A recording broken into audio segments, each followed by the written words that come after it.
Channel और सबसे पहले नए वीडियोस देखने के लिए क्लिक करें नोटिफिकेशन बेल पर।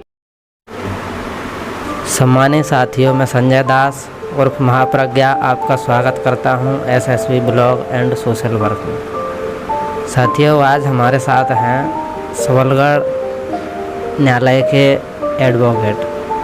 इनसे हम बात करेंगे और इनका परिचय जानेंगे। पहले हाँ सर, नाम बताएं।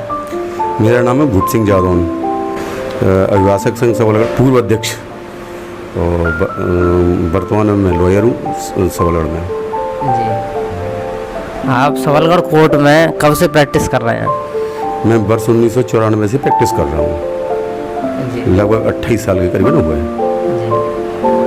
जैसा कि हमने कोर्ट का माहौल देखा और कोर्ट के माहौल में हमने यह पाया कि जो सार्वजनिक स्थान हैं वहाँ पर धूम्रपान करना मना है, लेकिन हमारे न्यायालय परिसर में धूम्रपान होता है।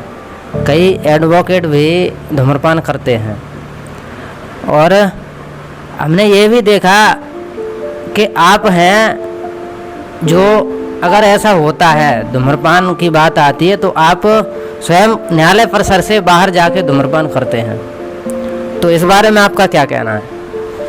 मेरा ये कहना है कि कानूनी अनभिज्ञता के कारण जो आम पब्लिक करती है वो कानूनी अनभिज्ञता के कारण करती है, और अभिभाषक जो लोग हैं वो एक अपना ईगो पॉइंट बना लेते हैं, जबकि इस तरीके का नहीं होना चाहिए, जबकि वो स्वयं विधि का ज्ञाता है।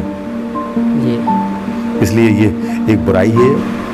तो जैसे कि बाहर के जो संबंध होते हैं, आपस में अधिवक्ता होते हैं, वकील होते हैं, उनके संबंधों को अच्छा कैसे बनाया जाए? मेरे विचार में आपस में जिस जातिवाद का विरोध फैला हुआ है, इस कारण वो संबंध नहीं बन पाते हैं, क्योंकि यहाँ ज़्यादातर सबल अभिभाषक संघ में 50% में ब्राह्मण लोगों का बोलबाला है और 50% अदर सभी लोग हैं। इस कारण वो सामाजिक नहीं बन पाता है, वो अपनी राजनीतिक रोटियाँ सेकने के कारण।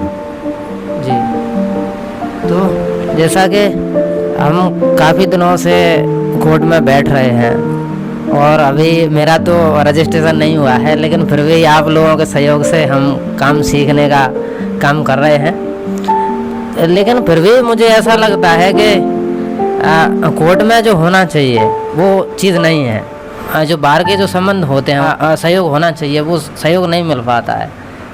तो इस बारे में आप क्या बोलना चाहेंगे? जो नए एडवोकेट हैं, वकील हैं, जो प्रैक्टिस करना चाहते हैं, उनके बारे में क्या बोलना चाहेंगे? उनको प्रोत्साहन कैसे देंगे आप? मेरा ये कहना है कि पहले नए वकीलों को भी एक जो सीनियर का भाव होता है उसको उस तरीके की इज्जत देनी पड़ेगी, उस तरीके की त्याग की भावना पड़ेगी। और नए जो अभिभाषक आते हैं वो अगर पैसे के उद्देश्य से आना चाहें तो पैसे के उद्देश्य मिलना असंभव है। अभी हाल फिलहाल ये तो लंबी तपस्या और कड़ी मेहनत का व्यवसाय है जी। और मैं तो ये कहता हूँ जो जूनियर अभिभाषक जितने भी आ रहे हैं वो कड़ी मेहनत करें और परिश्रम करें और स्वयं सीखने का प्रयास करें। यहाँ कोई किसी को सिखाता नहीं है जी। जैसा कि सुप्रीम कोर्ट के ये बैरिस्टर हैं या एडवोकेट हैं, ये इतने मतलब मेरे को कंफर्म नहीं है, लेकिन उनका एक बयान आया था कि सुप्रीम कोर्ट में भी न्याय नहीं मिलता, केवल परतें उधेड़ी जाती हैं। जो एडवोकेट थे उनका नाम था जस्टिस रंजन गोगोई। तो इस बारे में आपका क्या ख्याल है? उन्होंने ऐसा मतलब बयान किस आधार से दिया और क्या वास्तव में ऐसा है कि कोर्ट में न्याय नहीं मिलता लोगों को? उन्होंने बोला है जैसा कि कोर्ट में न्याय नहीं मिलता, केवल परतें उधेड़ी जाती हैं। तो इस बारे में आपका क्या कहना है? कहाँ तक वो सच बोल रहे हैं? देखो, ये उनकी व्यक्तिगत वो है और वो न्याय विभाग से जुड़े हुए हैं, और उन्होंने कुछ ऐसा अगर उनके विचार में ऐसा है तो उनकी व्यक्तिगत राय है, या कहीं पीड़ित रहे होंगे तो ये उनकी व्यक्तिगत राय है। अपन उस मामले में कोई कमेंट्स नहीं करना चाहते। नहीं, ऐसा हो सकता है क्या कि मतलब वकीलों पर और एडवोकेट हैं उन पर भी मतलब अत्याचार होता है या पीड़ित होते हैं? नहीं, पीड़ित होते हैं, ये बात सही है, पर वो किस तरीके से पीड़ित रहे ये उसकी राय वो स्वयं ही दे सकते जी। अपन उनकी व्यक्तिगत लाइफ में अपन कुछ नहीं बोल सकते। वो किस तरीके से पीड़ित रहे, वो कैसे पीड़ित रहे, जब उसमें मेरे को जानकारी नहीं, जी उनके व्यक्तिगत सोचे। जैसा कि कोर्ट परिसर में एकमात्र शेड्यूल कास्ट के जो एडवोकेट हैं, एडवोकेट हरज्ञान सिंह जी, उनके खिलाफ कई लोगों से मैंने निंदा और मतलब वो सारी चीज़ें सुनी। तो मैंने क्या है कि टोकने का प्रयास किया, लेकिन ऐसा नहीं होना चाहिए, क्योंकि मान के चलिए न्यायालय में जितने भी एडवोकेट हैं उनमें मुझे केवल एक ही एडवोकेट दिखाई देते हैं जो शेड्यूल कास्ट से हैं। तो ऐसा नहीं होना चाहिए मेरे हिसाब से।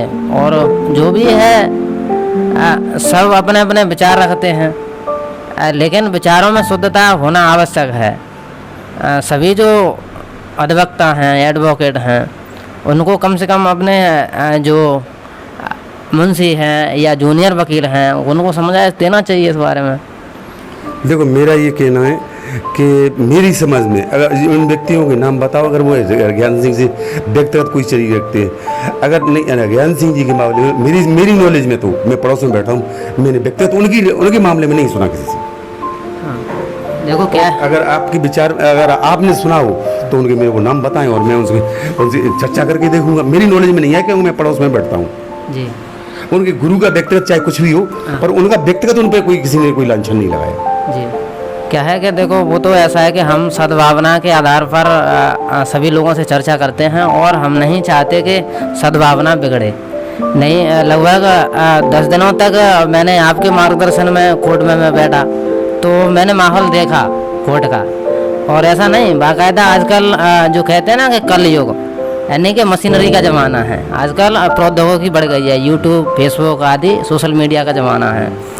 तो मेरे पास बाकायदा रिकॉर्ड है सारा, जो भी गलत होता है मैंने रिकॉर्ड किया है। समय आने पर वो भी हम, अगर गलत होता है हमारे साथ में, तो बाकायदा हम रिकॉर्ड को जारी रखेंगे।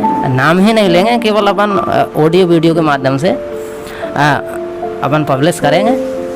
ज़रूरत पड़ने पर पहले हम ये चाहते हैं कि कोई भी ऐसी बात ना बने, क्योंकि बाहर के संबंध हम अच्छे रखना चाहते हैं। देखो, मेरा ये कहना है कि या तो आप कोई तथ्य हो तो बात करो, या मेरे को नाम बताओ। और वैसे ही कहना वो बेकार की बात है, क्योंकि हाँ मेरे को नाम बताओ, अपन उस तरीके प्रयास करेंगे। वैसे इस तरीके की कोई माहौल नहीं है और ना कोई ऐसा कोई विचार मेरे नॉलेज में आया। हाँ, आपकी नॉलेज में नहीं आया है, इसलिए हम आपसे कुछ बोल भी नहीं सकते। लेकिन मेरे पास बाकायदा रिकॉर्ड है और समय आने पर अगर मतलब हमें उत्पीड़ित किया जाएगा या मतलब हमारे खिलाफ कोई काम किया जाएगा तो बाकायदा हम सारी चीज़ें रखेंगे। मेरे पास वीडियो है, मैंने सब कुछ रिकॉर्ड किया है। लेकिन पहले हम चाहते हैं कि ऐसा ना हो। कैसे कि आप जो कहते हो हरज्ञान सिंह जी एकमात्र, उनसे सीनियर राम सिंह उमरैया जी बैठते हैं, राम सिंह मेघालय भी बैठते हैं, पर तो उनकी तरफ से आज तक ऐसी कोई पोजीशन नहीं आई, न राम सिंह उमरैया जी की आई और न मेघालय जी की आई।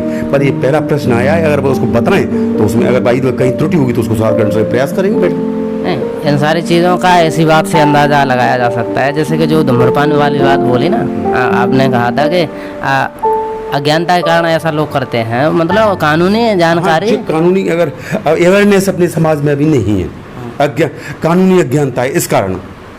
हाँ, जहाँ तक वकीलों का क्या प्रश्न है तो वो एक मात्र छोटी सी तुच्छ चीज को ईगो पॉइंट बना लेते हैं। तो वो ईगो पॉइंट ही समझिए, तो जो उसको कैंसिल करें, उनके पास जुर्माना करें, उसके लिए हम भी आपका सहयोग करेंगे और आप भी उसका सहयोग करें।